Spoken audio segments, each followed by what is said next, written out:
you compare Bitcoin with the central finance system at the moment, I can guarantee you that the energy that they actually consume is way higher than the Bitcoin network. On the 21st century, I believe that it's going to be digital assets. This shift is of economical patterns is actually one of the primary ways that capitalist economy has to distribute wealth. The three characteristics of an asset, the main ones are durability, scarcity, limit of supply, and the social agreement. And at the moment, social agreement is trending into digital assets. Hello, wonderful people. We're in Dubai this week, meeting the most wonderful people who are working in blockchain and crypto space and who are based in Dubai. Today with us, we have Victor. Thank you so much for being here. Thank you for your time. Thank you for having me here. Thank you for taking the time out of your very, very busy schedule of running New Tribe Capital, an early stage crypto investment fund with over $100 million under management. Tell me how you got here. Like, what got you interested in crypto? You're dedicating, 20 hours of your day to support crypto startups, invest into them. But what got you into crypto, and what did you do before that? Tell me about your journey. So I started in the crypto space in 2014, June. I was in the US on holidays, and a friend of mine showed me Silk Road. He was using the Tor browser to enter, and he was telling me that he was buying some stuff there, and I found it like, this is really, really dodgy at first, and I was like, no, I buy this through Bitcoin. I'm like, really? So this is the first touch that I had with Bitcoin. Fast forward that 5-6 years, my background is real estate as well, and I used to buy apartments that they had a very good potential, but they were in a very bad situation, and I was able to see that, refurbish them, and then resell them or rent them.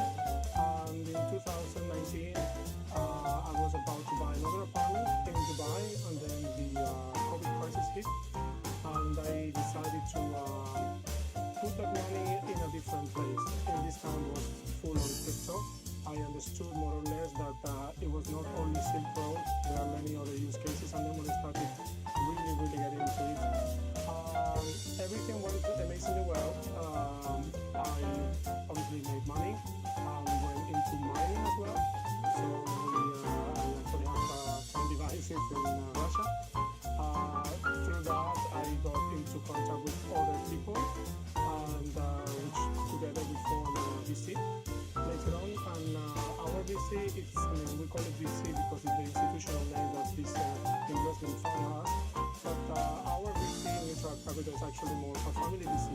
So we chose to do it together, and we see the value on not only providing capital to new startup, but also providing support. So I don't know if you've had the chance to hear about what we do, but whenever there is a project that needs our help, we go above and beyond to whatever. If we need to help with tokenomics, we help. Yeah, and I know this first-hand experience. I mean, I'm so grateful for all the support that you're providing for my companies and for my projects that I'm working on and that I'm supporting. Very, very grateful to not be more grateful for all your help.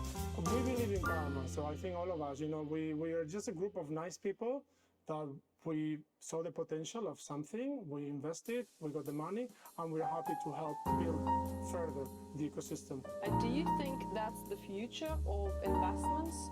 Do you think projects are not looking just for money, they're looking money and a lot of help? Exactly. So about a year and a half ago, when New Tribe was formed, our vision was to invest in people. So whenever we have a project, we actually have multiple calls with the founders. We understand if it's solving a problem in the ecosystem, and later on we don't really incubate them, but we support them as much as possible. It could be with centralized exchanges, could be with launch pads, it could be with fundraising, whatever. But at the end of the day, if you invest in money in a project, it's because you believe in the project, you want that project to succeed, and obviously providing as much help as possible. It doesn't really cost a lot of time and effort. So when you do it with multiple projects, obviously it's a different story. I can imagine. So how many companies do you have in your portfolio? At the moment, we invest in over 150 startups. Wow. We're actually supporting one of your projects, which is Cross the Ages, which, as you know, it's a metaverse free-to-play game. My team had the chance to meet Sami, the CEO, during one of the crypto conference, and they were extremely impressed by his vision.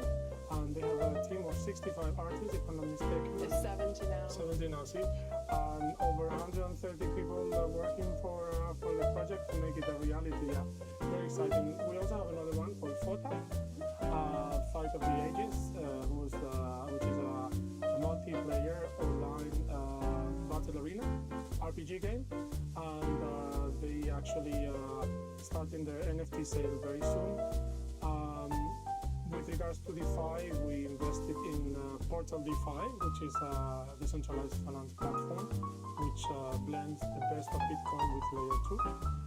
They enable decentralized peer-to-peer censorship-resistant application in the Bitcoin network.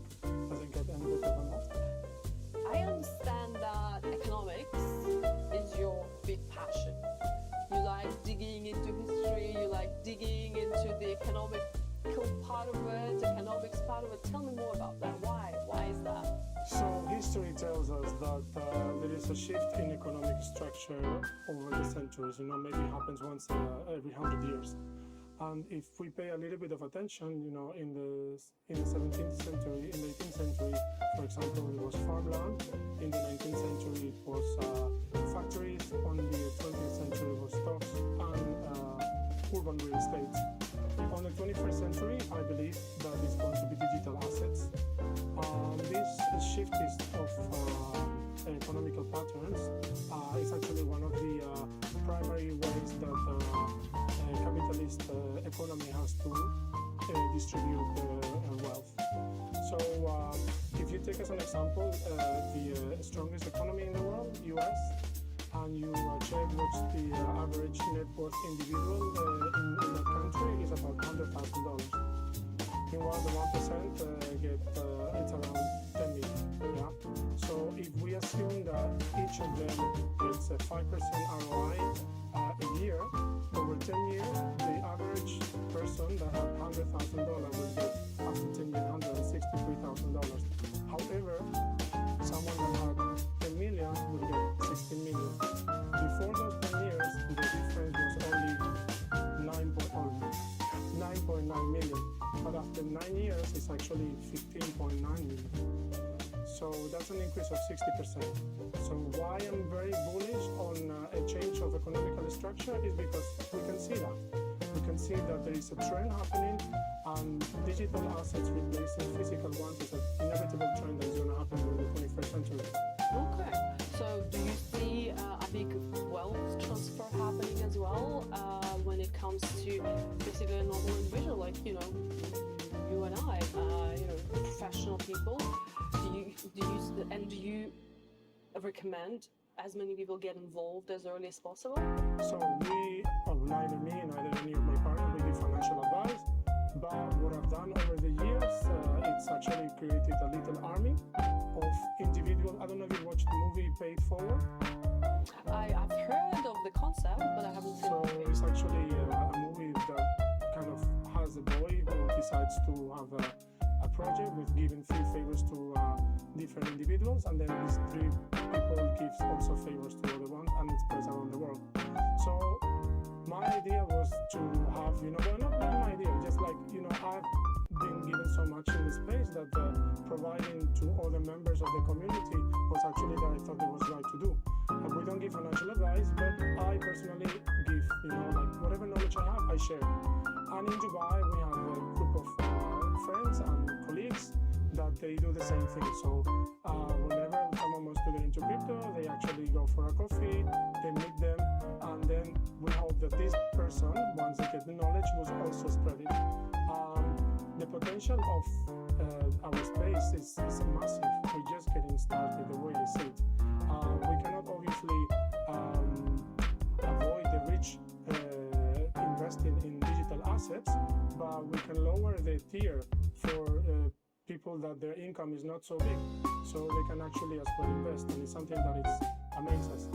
Back in 2016, 2017, I was actually taking the phones of my friends and I was manually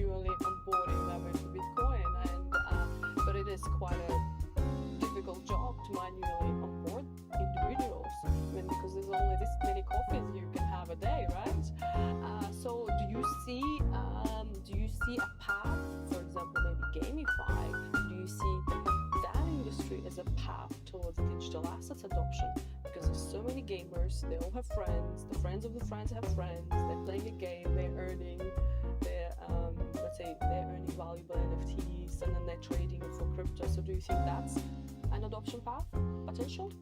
Well, the gaming industry without the crypto is massive, so eventually it will evolve to all crypto space. So do I believe that it's going to be a good path for transition and adoption? For sure. But I think not only gaming, DeFi as well. DeFi is a massive industry that is booming at the moment. Why? Because there is a race for innovation that doesn't happen with traditional finance. So anything that comes into the space, it's actually, it's a race to see which one is going to be having the best product and the best product. Are you concerned about the DeFi projects? Because sometimes I get super concerned. Well, my only concern is the regulation. I would think, like if you have a project that is succeeding and is safe and secure and provide good value for the user, and then it comes an entity who comes and tries to block the project in their own legislation, it's one of my concerns. Do you think the regulators have any power to ban or prohibit a DeFi project? In terms of the average person, they do, because for example, the miners were able to migrate. It took them 3-4 months to connect all the devices. Now, today, in fact, the difficulty rate in Bitcoin just hit an all-time high just today. So, in terms of people with needs, it's a different story. But the average person, when a regulator comes and says, okay, you're gonna do a leverage trading in Germany, then the average person that was actually very good at leverage trading gets affected. And then you will have to either move to a different country or not. So I think... Or use a VPN, maybe? Or use a VPN. Probably not. But we don't need VPNs for things that they are illegal. VPN is valid. You care about the environmental situation a lot. I know you try to do your best to recycle and to otherwise be, a good citizen of the earth.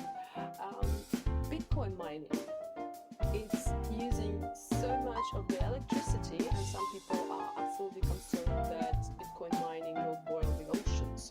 Where do you stand on that? So, number one, all the Bitcoin that I mine with renewable energy. And it's energy that wouldn't get used otherwise. So when a country like Russia has a surplus of energy, that's where normally Bitcoin miners go and produce Bitcoin there. If you compare Bitcoin with the central finance system at the moment, I can guarantee you that the energy that they actually consume is way higher than the Bitcoin network. For sure. And way cheaper, like to rent a branch in the US for banking, it's about $600,000. So renting a space in a place for Bitcoin mining is comparatively much cheaper than that. Okay, so you're not that concerned, and you think those concerns are exaggerated to scare people, or exaggerated for what purpose? I think it's more than anything. I think maybe there are some second interest. I don't know, maybe there's people that don't want early stage individuals to get into our ecosystem. But as I said before, in history there are changes of trends. Over the year we can see that it's happening now.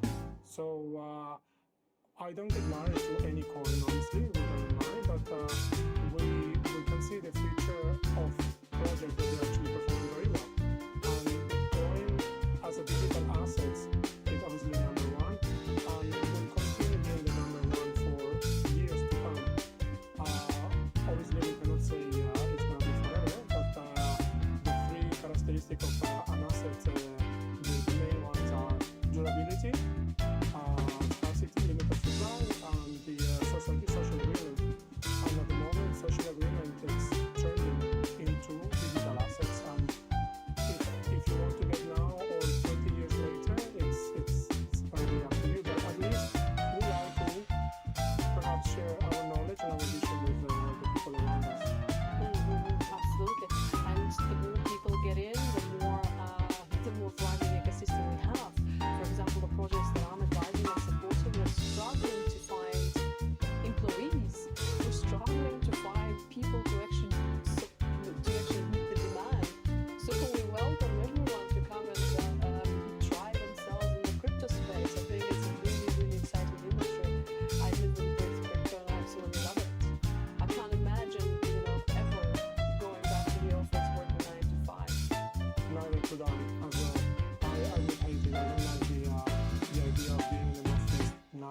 to 5, sometimes even longer, doing the same thing every time. This is one of the things that being institutional fund gives the chance to actually meet and greet projects, which opens your eyes suddenly with huge ideas, and you can actually meet amazing people as well. Thank you so much for being here. Thank you so much for your time, and we will include all the details about the new Tribe Capital, how to get in touch with you, how to pitch to you, so all the amazing projects that are watching us right now can send you their decks. Thank you so much, Irina, for having me. It was a pleasure. Thank you so much.